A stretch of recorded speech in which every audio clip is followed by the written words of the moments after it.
This video is how we recently replaced these old nasty oak cabinets that we put in our house when we originally built it, and installed these metal 1950 era cabinets that we rebuilt in our shop. These old wooden cabinets we bought used, and they didn't quite fit right. Some of the ends weren't laminated, and we had to paint something on them to make them look halfway decent. And if you look past the stove there wasn't even a cabinet in there. It was just an empty gap behind the stove in the corner of the wall.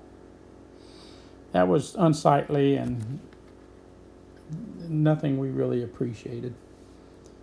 This open hole right here was where the refrigerator used to sit, and beside it is the dishwasher, which was way too far away from the sink, and my wife had complained to me about that ever since I built the kitchen. The first order at hand was to rebuild an old farm sink that we purchased at an auction for $5. Nobody wanted to take the sink out of the house, and that's why we got it so reasonably. This is it upside down in our shop. We soon discovered that the sink was quite rusted, and we had to cut out a bunch of rusted areas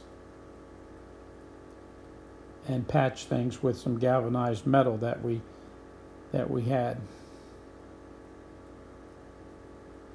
We also osfoed the rusted spots, and then you also use some fiberglass to fill in here and there.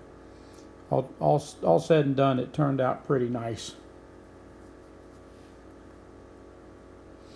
Here you'll see the sink sitting in place,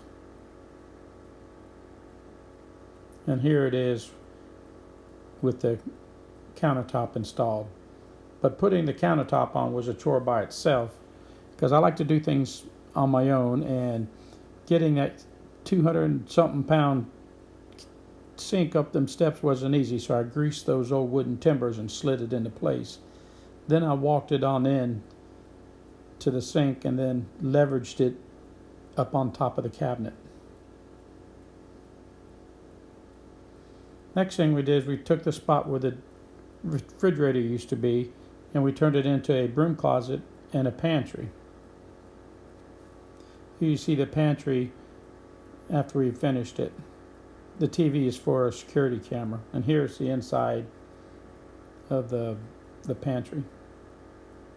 In the foreground, you'll see some metal cabinets here, and that's what we built our island out of. We took wood and we built end caps to cover up the cabinets, and then we laminated some plywood and made a countertop, and it turned out quite nice, and it's actually one of our favorite spots in the house. Here we built matching countertops for either side of the stove. We also built that microwave cabinet. This is our crown molding. It's made by a company in Cleveland called Creative Crown.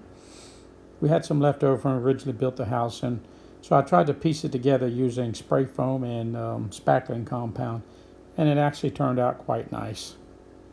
We really enjoyed Creative Crown. It makes installing crown molding really easy, because you pretty much can cut it with the butter knife and you glue it in place, so it's really kind of easy to use. Well, there's more of the Creative Crown in place, and we added curtains and a backsplash, and I think we wound up with a pretty functional kitchen. Thank you for watching.